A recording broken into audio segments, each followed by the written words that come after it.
In this video, I will show you how to create Apple Cash Card. Open the Settings app on your iPhone, iPad, or Apple Vision Pro. Scroll down and tap Wallet and Apple Pay. Turn Apple Cash on.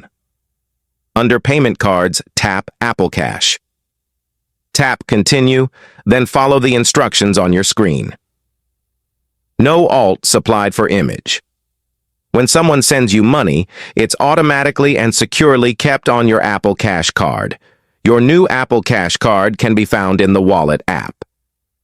If you want to set up Apple Cash for a family member under 18 years old, learn how to set up Apple Cash Family.